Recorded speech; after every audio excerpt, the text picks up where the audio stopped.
Hey guys, season 8's done. Can't wait for season 9. Well, that was some poor planning on my part.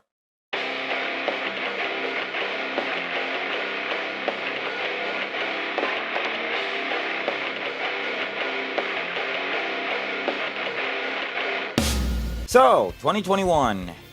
Can't exactly say whether it was better or worse than 2020, never mind the things happening in the world of politics, but on top of that, there were so many problems from 2020 that didn't get fixed, and they're still here now. But then, there was that whole supply chain shortage thing that was going on, Stuttering Craig retiring from covering video games, the Screw Attack name is now fully dead once and for all. It's just been chaos. At least those NFT things are finally dead.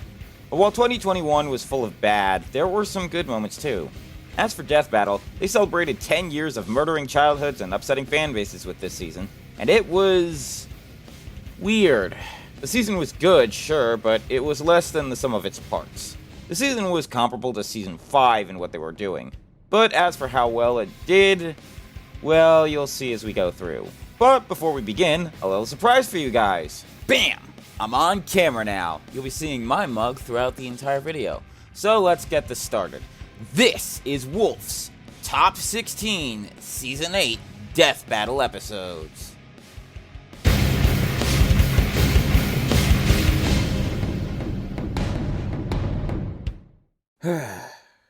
We came this close. This close to finally having a season without any bad episodes. And then this happened. The cream always rises to the top. Hey. Oh,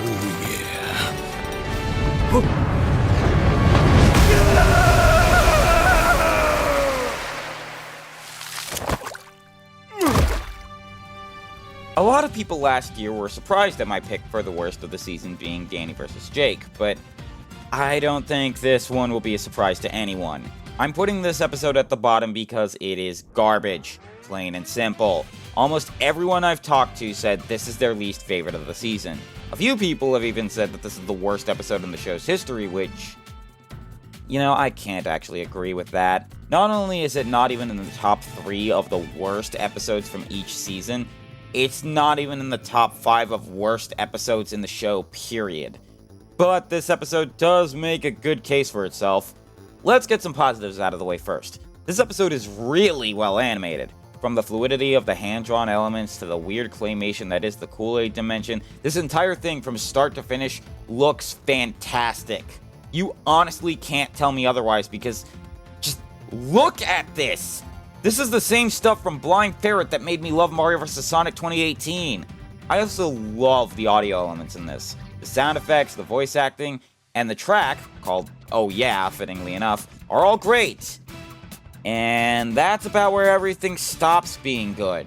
The major problem in this episode is the writing, which is absolutely atrocious. About the only thing from the writing in this episode that I like is the stuff with Mama Boomstick and her talking with her son. The way they handled the actual setup of the fight, aggravating.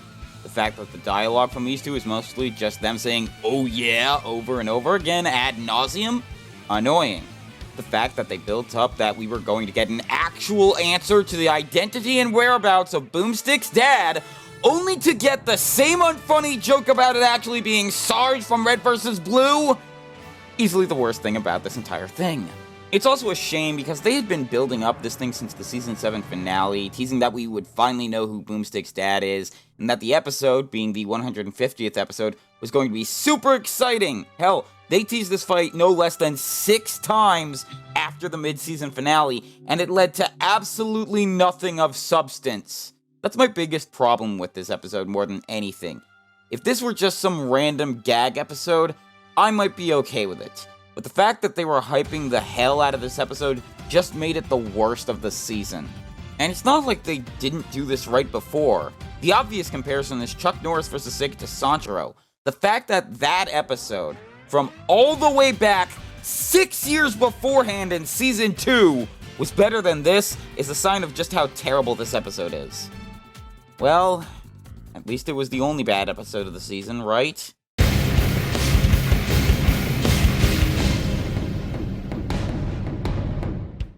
Yes.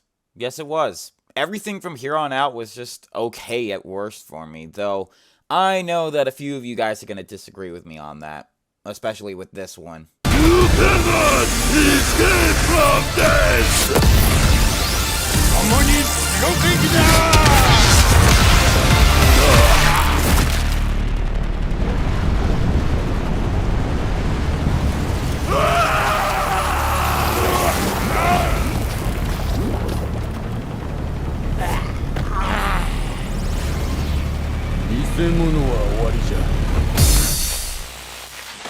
This episode kinda disappointed me because I wanted it to be fun, I wanted it to be good, and it just sorta turned out okay.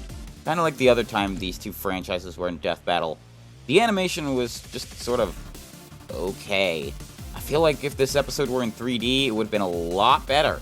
Hell, you could have used the Tekken 7 models for both in that case. That being said, the sprites look nice at times. I also love the battle taking place on a volcano, and that death, while brutal, was also the kind of death I look forward to in death battle. Extreme, violent, and not really cringeworthy. While this death wasn't the best, damn if it isn't the epitome of how deaths are on this show. The voice acting, meanwhile, was... Well, Yoshi Yamao did a great job voicing Heihachi. I'm probably mispronouncing his last name. But Brent Mukai was terrible as Geese, and part of what made me hate this episode most. Okay, I don't hate it, but it's something I don't like about this episode. If you're gonna have him speak like normal. I get that English is just something that the King of Fighters series is known for. Hey there, Terry.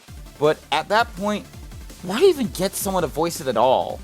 And the fact that he's got this gravelly, guttural tone to him just makes me hate this performance even more. The writing also didn't help it, as it, combined with Brent's performance, made me have a hard time understanding what Geese was even saying. It also got, well, for lack of a better word, predictable. Besides one or two moments, nothing about the script or the performances was very good for me. Hell, even Wiz and Boomstick's writing wasn't very good, as some jokes in there went on for way too long, or were just not funny. But there is one massive saving grace for this. Kings of Iron. Hot damn, this track was amazing. High energy throughout the fight, a bop to listen to on its own, and it even incorporates great songs from their home franchises into the music. If it weren't for that, I would have said this episode was bad.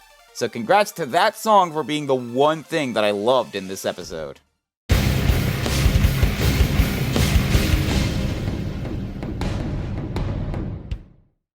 I know what you are, Spirit of Storms.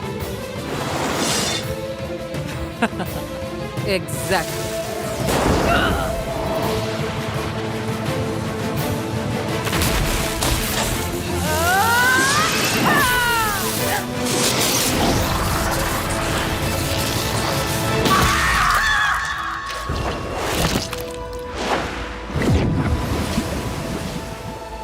You fought nobly, Avatar.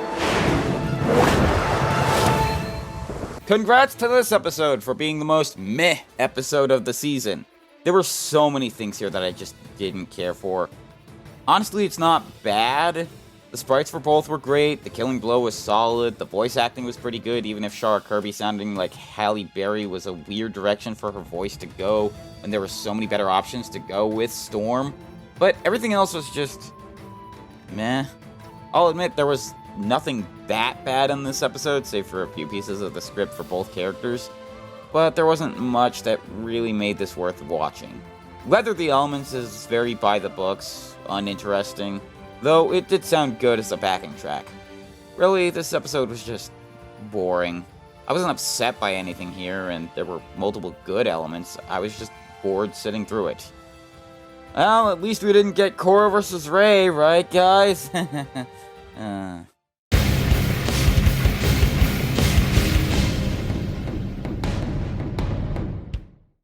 As I said last year, I like to rewatch episodes before I make these lists, just so I get a better idea of how I feel about them. Sometimes they improve for me, like with Venom vs. Chrono, which I couldn't watch when it originally came out, so rewatching it improved it.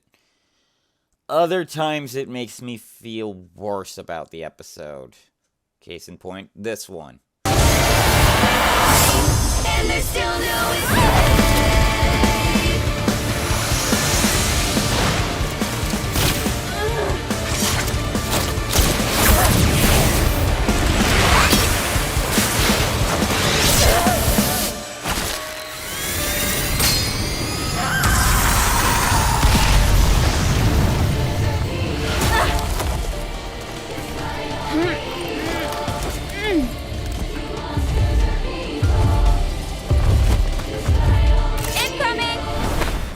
I've heard that some people hate this episode, but I can't bring myself to do that. I like this episode on first viewing, but now it's just sort of mediocre to me. I'll admit, this is still sometimes an episode I come back to. That being said, when I do come back to it, I just skip past the analysis, because the writing in that portion is pretty bad. And yes, I do especially mean the fart jokes in Mikasa section, because they suck! I'm also really not a fan of the frame rate. Like, it looks like Season 1 of RWBY levels of problems. It makes it feel like my computer is struggling to keep up with the animation happening, but no, that's just a stylistic choice. And it doesn't work. Mikasa herself also has some problems. Her voice acting is fine, but I think her model's not meant to be very expressive, because even when she should look mad or pensive, she has dull surprise on her face at all times, save for when she's getting blown up by the Thunder Spear. That being said, I do love the choreography for this episode, and the sense of scale for the fights. It really feels like these two are zipping around the city all over the place, and when they do engage with each other, they feel snappy and quick, which is exactly what to expect with how these two fight. And yeah, the sound design in this episode is great, from the voice acting to the effects. And if you want proof of that, Thunder Shroud is just a fantastic song. Really, most of the music this season was solid, both on its own and as part of the fight. While I'm not a fan of Attack on Titan, I do love the RWBY influences on the song, helped along by Lady Igiko and Triggs on vocals. I think this episode could have done better, but hey, it's the best RWBY episode we've had so far. At least until RWBY vs. Maka eventually happens. Hopefully. Fingers crossed that it's good.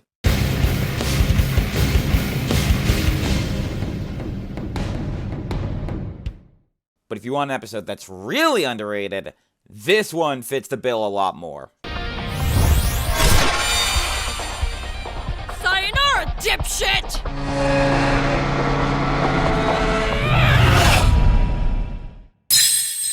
Shut up!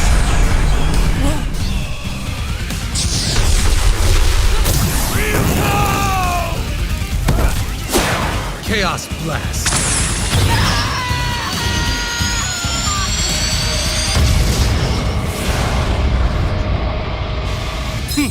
I'm the coolest.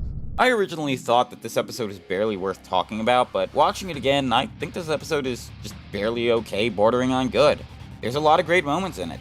I'm not gonna lie, I am confused by Jello Apocalypse's performance as Shadow, mainly because he seems like he's trying to switch back and forth between all three of Shadow's English voice actors, and it isn't consistent. But I do like Jenny Yokorobi as Ryuko and Tom Laughlin as Senket, since they both sound pretty spot on. This is only the second time that Darewolf Media and Brandon Yates have united, and while I don't think it's an awesomely amazing song as Mighty was, hot damn if this isn't enjoyable. It sounds like it's trying to mix the Metal Gear Rising soundtrack with Devil Trigger from DMC5, despite that not being the intention. The animation is one where they kinda just have moments go on for a little too long, and the writing is just sort of okay, though there are some funny moments from both. Overall, not quite good enough to be an episode in the good tier, but it came rather close to that moment.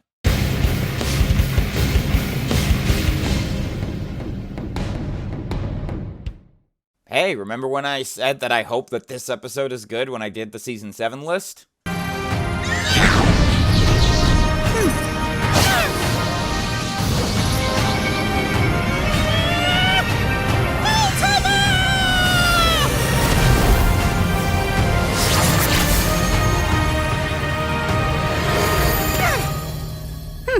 What a shame.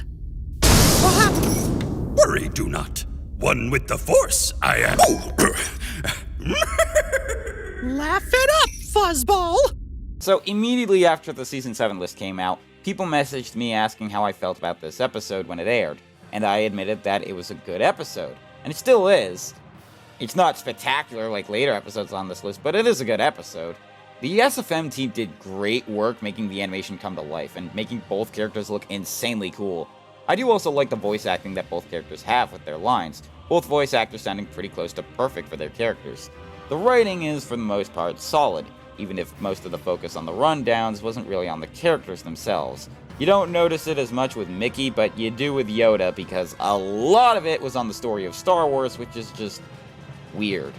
Like, I get it. Yoda doesn't really have much to talk about for himself, But even the closing statements in Yoda's rundown are more about what Luke did instead of what Yoda did. It's just weird. Speaking of weird, some of the decisions in the animation feel weird, and again, this is more of a problem with the writing, not the animation. Things like Yoda throwing away his lightsaber when it would still be a good defensive tool, Yoda cloning himself multiple times, whatever this moment is, it's kind of a mess. And as for Hearts of Light, it's okay. Like, even the fight itself, it's more just background noise than it is something that makes the fight more intense. Still, at least it's an improvement over last season's premiere. I just miss the days of He-Man vs. Lion-O and Dante vs. Bayonetta. And before you go ask, no, I'm not going to share my opinion on Harley Quinn vs. Jinx. You'll have to wait until the Season 9 list for that.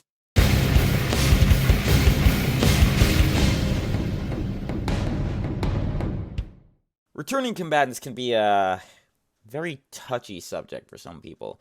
Never mind when they return for rematches or the like, but when they return to fight somebody else that was also already in death battle, people can be reasonably upset. This was an especially touchy episode matchup for some people.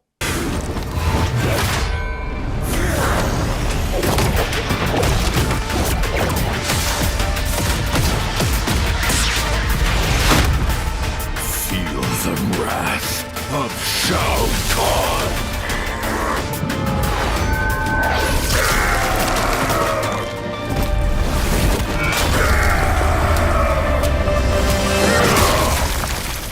Flawless victory! I will admit, when Shao Kahn vs. M. Bison first came out back in 2013, which was a few days after I graduated from high school, I had wanted to see this match, but it kind of fell off for me after a few years. When they showed off Akuma returning, I was kinda expecting this to happen, but it wasn't a bad episode. Not for me, at least. I do like the writing, as it shows the difference in writing between the early years of the show and where they are now. Akuma's section doesn't reference finger painting or have the characters struggling to pronounce Akuma's attacks, something which I found rather unfunny in Akuma vs. Shang Tsung. The animation was decent, even if it did get some confusing moments in it. Outworld just being some sandy desert feels wrong. Like, at least have this take place in the Coliseum if you're going to do that. I like Akuma's voice in all his forms, but Khan needed a deeper voice. My friend Alan even pointed out that he sounds like Brian Thompson, the guy who played Shao Kahn in Mortal Kombat Annihilation. But Akuma also is kind of weird when he goes into Oni form. The Street Fighter V model works great for Akuma, but then he just looks pudgy when they use his Street Fighter IV model for Oni. It's very weird. The Killing Blow also confused me for the longest time, but I figured it out once I did rewatch it. But one thing I won't complain about is Satsui no Sakai, the original track for this, which is great. It's not as great as other tracks from this season, but it's still really good, both on its own and in the episode.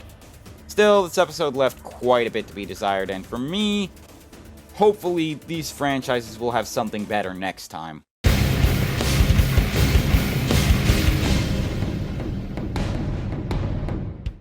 Akuma vs. Shao Kahn wasn't the only episode that I wasn't looking forward to but was proven wrong on. No more armors, Tony. Just you and me. Man to man. Well, man to genius billionaire playboy.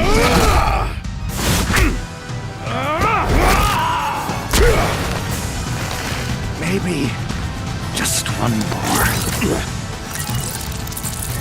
Model 58, the nano armor. Snuck it into your body back on the watchtower. Friday, initiate self-destruct.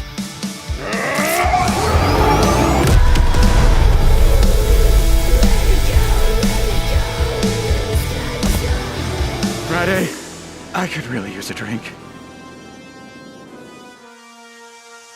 The idea, from the outset, seems really dumb. Batman returning for his fourth go-around in Death Battle, having him fight Iron Man of all people, it could have easily been a worse episode, but the execution was actually pretty good. Both characters were pretty good, although why Bruce would decide to actually get up in Tony's face at the end, I don't understand since it doesn't seem in character for him. Another friend told me that he didn't like how Tony got all of his different armors in this animation, while Bruce only got the Hellbat suit, but I chalked that up to the budget and time constraints for this episode, and it's not like most of the armors did anything in this fight anyway. The writing was very hit or miss for me, as there were some moments that were great, like when the two first get to Earth's surface from the Watchtower, and then there's some bad moments, like Batman's decision to just take Tony on face-to-face, like I said earlier. The animation was great, though very, very short given all the stuff they did a rundown on. Like I said, time constraints, but if the episode time was really that big of a problem, why go into such detail about all the armors that they didn't bother even using much in the fight anyway, especially for Batman? I do have to say that the voice acting was great, though Reagan Murdoch is no substitute for Chuck Huber. And while Gianni would eventually get his first win in the show as Shao Kahn, it's still weird that this is the third voice actor for Bruce in this show, and all three sound easily distinguishable from each other. As for Suit Yourself, well, what can I say? Using elements from the Batman the Animated Series theme while having an AC/DC and Black Sabbath style song for Tony's side is amazing and awesome. This episode could have been better, sure, but it was still fun to watch.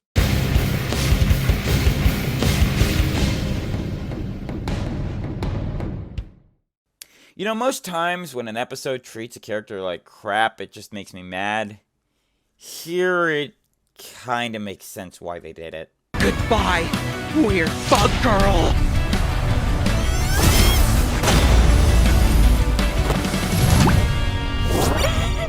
Never surrender.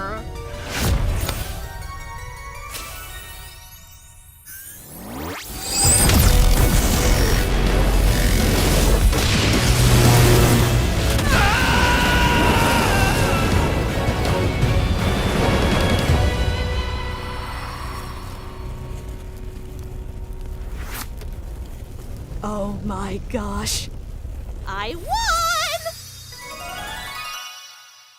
Yeah, this episode was really not kind to poor Steven. Never mind the fact that he just was horribly outmatched by Star here, but he just had one of the worst days a character in a fight has had in a while. Though, to be fair, that does make sense given how Pink State works and the fact that that's just what happens to Steven in his own show when he gets into a fight. This episode makes me kind of feel bad for laughing because while I do feel sorry for Steven, Star is just hilarious. I think my favorite moment for her is just the fact that her expression doesn't change at all when Steven lifts her up and moves her 3 feet away. The sprites are really well done and flow well in the fight. My main issue is that outside of the fight itself, most of the jokes just didn't land. And really, most of the jokes here were solely because Star was a laugh riot, written well, and performed well by Corinne Sudberg. Speaking of vocal performances, Caden Jensen did a great job as Steven.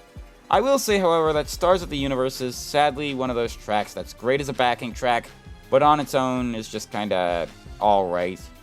The context really does help with this one, and on its own, it sounds kinda janky to me. The weird mix of rock guitar and synth instruments doesn't quite work on its own. I don't know. This one is good, but it could have been better with a few changes. Otherwise, a solid episode all around.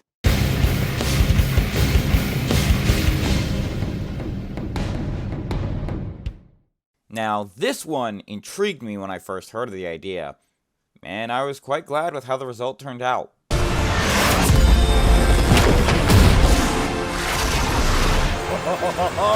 Come to Papa!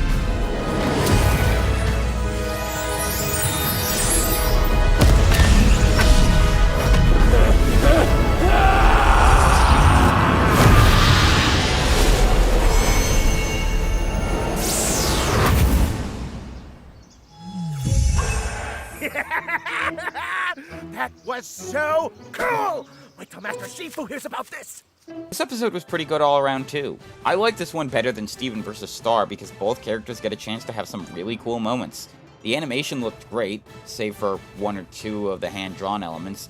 The writing was great for everybody, with some great jokes especially from Poe. Although, that does bring me to one of the weird moments about this episode. Why does Poe sound like he's voiced by Owen's actor from Total Drama Island? I know it's not the same guy, as that's not Scott McCord doing Poe, that's Austin Lee Matthews, but I don't understand why he sounds this way. I get he's trying to go for an impression of Jack Black, but it turned out really different. Jonathan Bullock also had a pretty good performance as Iron Fist. Again though, my major problem is the music, which is very good as a backing track, especially given the martial arts influences, but it's just kinda boring on its own. Again, context really does help with this track a lot. Other than that, not much I can complain about. It just wasn't quite enough to go from good to great.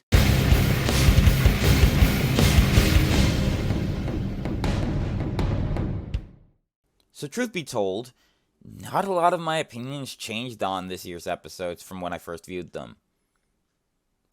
This one, when I based my opinion on when I first viewed them, was actually in third place. Still hiding behind this hideous mask, Tin Man?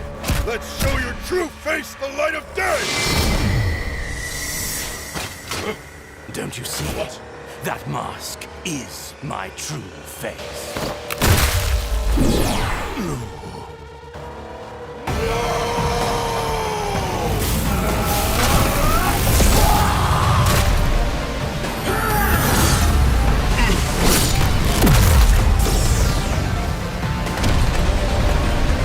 This power, it's like that of the gods beneath me.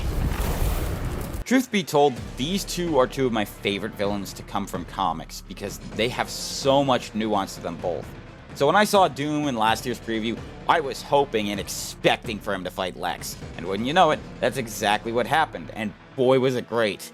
The episode itself was great, with both characters bouncing off each other really well, and neither one having a clear advantage over the other until the end.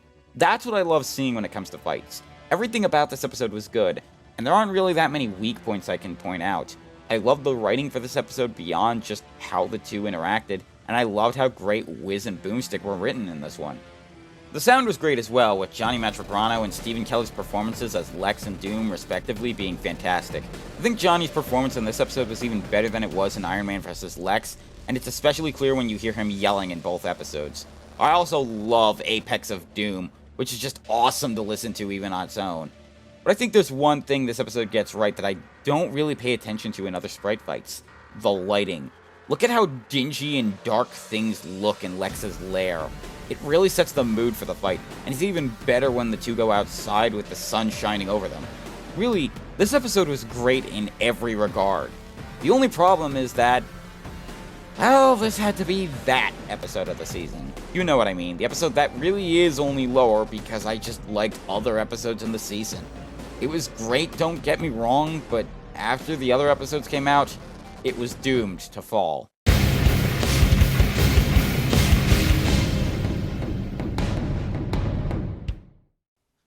I am 100% certain I have some form of precognition.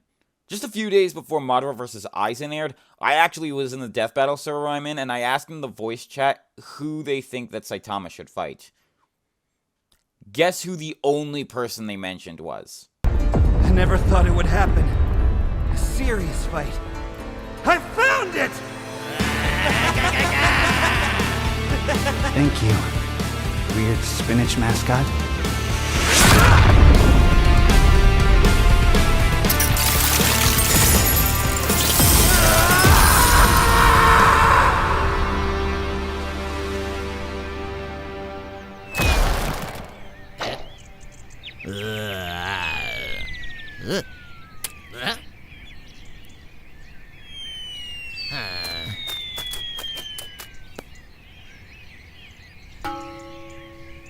He took a big gamble, but now he is scrambled. I'm Popeye the Sailor Man. Ah yes, the season finale. Really, this is how to make two characters that defy all logic and reasoning for their worlds fight against each other in a season finale worthy of being a season finale. This episode was basically the antithesis of Deadpool vs. Pinkie Pie. One is a ridiculously nigh unbeatable hero in a world that actually has logic and reasoning, and the other is a cartoon character who looks at logic and reasoning and beats the crap out of them with each other. This isn't just a correction for that mistake, however. This was one of the best ways to end a season dedicated specifically towards the 10th anniversary season. It was glorious seeing the switch between the three different animation styles, and I would have only found it better if they somehow went into live action for their fight at some point, just to cover every form of animation that Death Battle has done in its history. The writing for both Saitama and Popeye was fantastic, and with some good jokes sprinkled throughout the episode, even in the rundown for both. The song, Balderdash, is great, and I find it funny how most of the time it plays music in the style of One Punch Man's soundtrack, even though he doesn't get many good hits in. Again though, I think on its own it's just a bit off since you need some context. And dare I mention the voice acting, Ryan Abedi was great as Saitama, but hot damn, Swan stole the show as Popeye. Seriously, Liam, you kicked ass voicing Popeye in this. I really hope they give him more work to voice in, though I can only imagine how much work that would be giving to him between writing, directing, voicing, and researching. But knowing Swan, I'm sure he can handle it.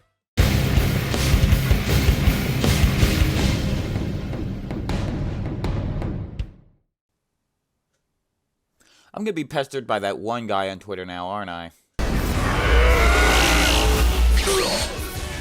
How truly foolish. Sorry, was that important?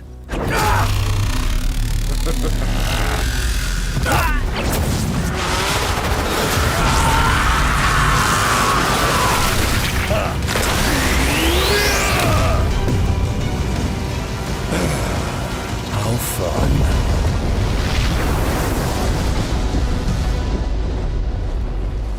So, in case you're wondering what I mean, there's a guy on Twitter that's dedicated to changing Nemesis Bloodreg's opinion on this episode because Nemesis only gave it a 9 out of 10 instead of a 10 out of 10. I don't understand why people do this kind of thing and expect it to work. Just because someone doesn't agree that something is as good as what you think it is, doesn't give you the right to pester them.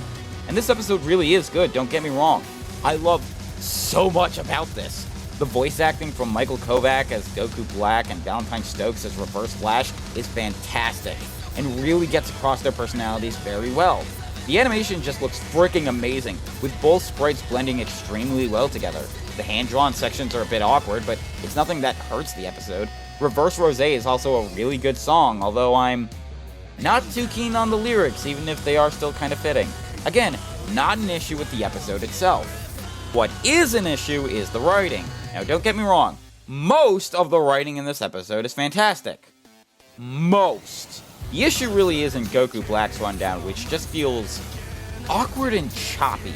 Yeah, I have to admit that the pacing is bad with this, and God, that joke at the beginning just feels unnecessary and juvenile. But overall, it's a fantastic episode worthy of praise. Now, if you'll excuse me, I'm expecting a tag or private message on Twitter from that one account because I dared to criticize this episode in any way.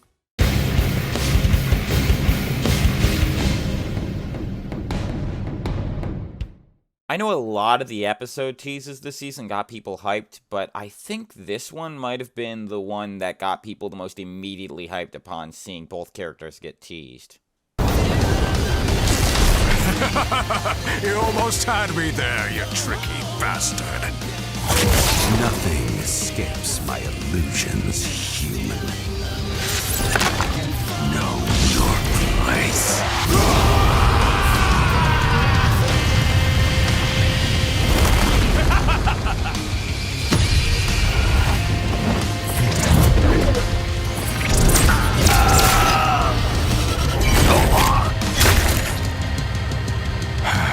What a wonderful dance.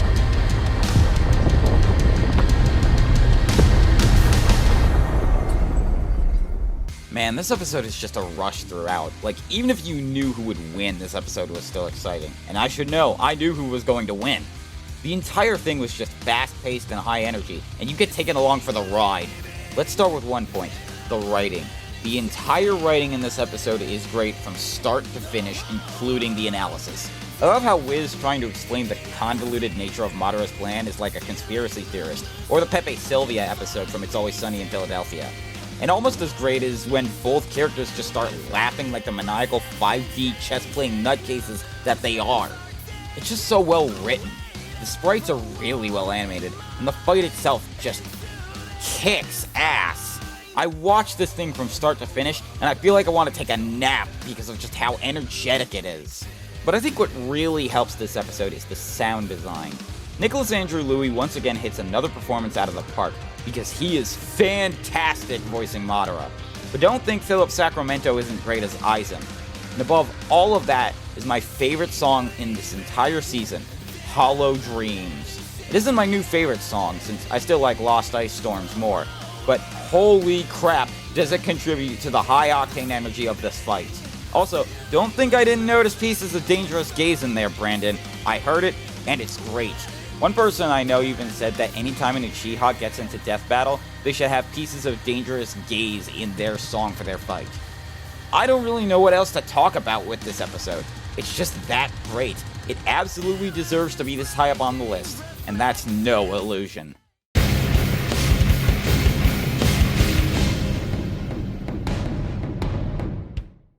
Madara vs. Aizen might have gotten people hyped when they got it teased halfway through the season, but this episode got people hyped when they teased it all the way back in Saberwolf vs. Talbane. The bird of Hermes is my name, eating my wings to make me tame.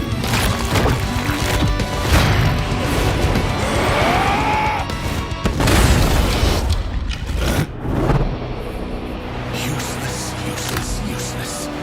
Muda!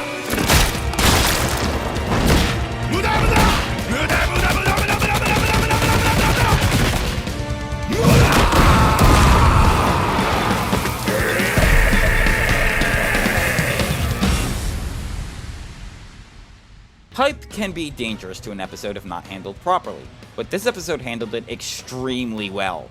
From the moment that it was announced as the next episode, everyone I know who watched Death Battle was super excited, and it paid off. Where do I even start with this episode? Well, how about with the audio?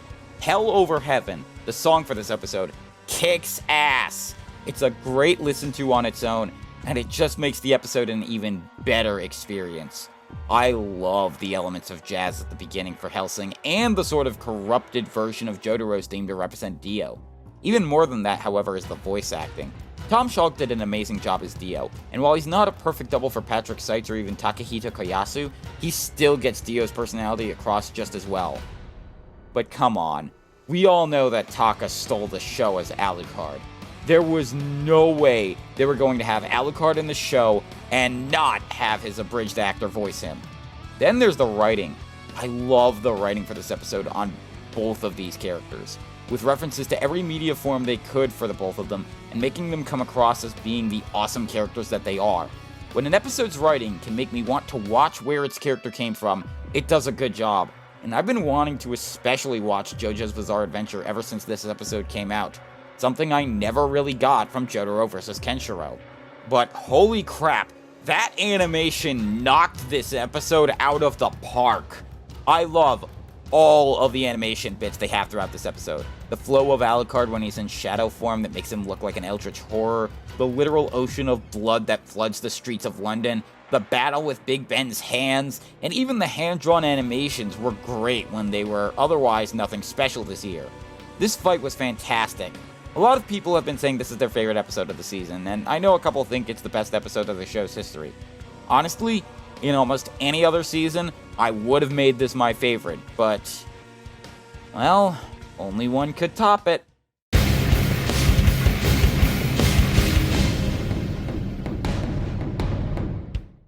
I will admit, I am not always the most predictable person when it comes to my opinions. What I like and what I don't like will always be hard to tell for people. That being said, you probably know what my favorite episode of the season was before this video even got started.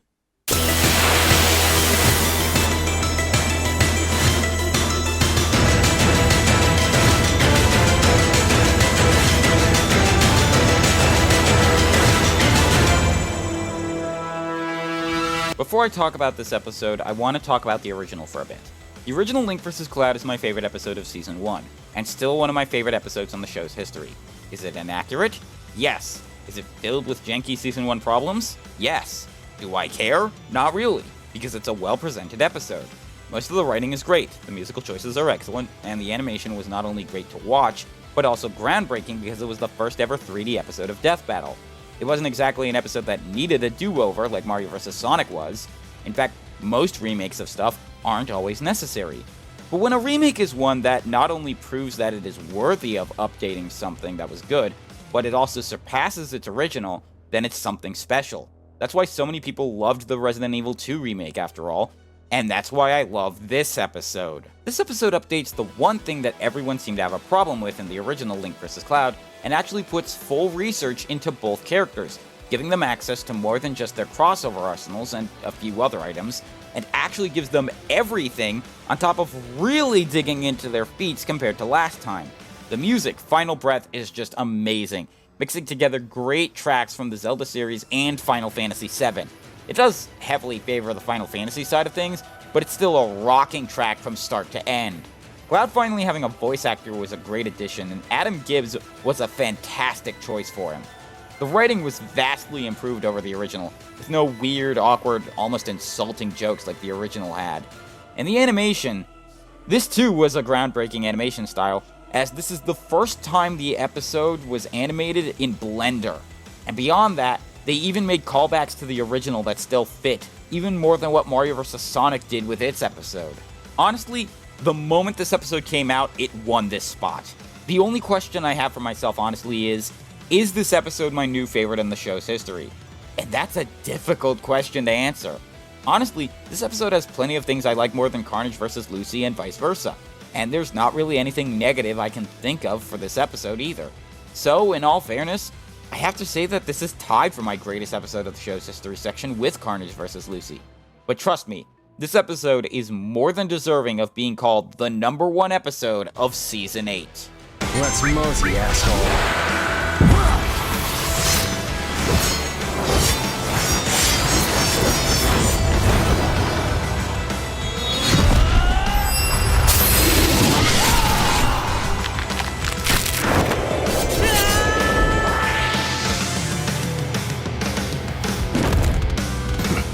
Nothing to it.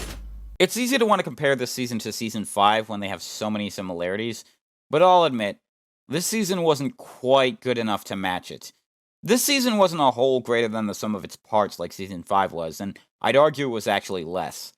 Still, with how Season 9 has looked so far, I'm excited with what's to come, and hopefully, I'll be making more videos myself. I know you guys have been waiting patiently, and I thank you for that. The biggest issue I had in 2021 when it came to video making has finally been resolved, and I've got plenty of stuff for you all. Until next time, I hope you guys enjoy Season 9, because I can't wait to make the list for that season.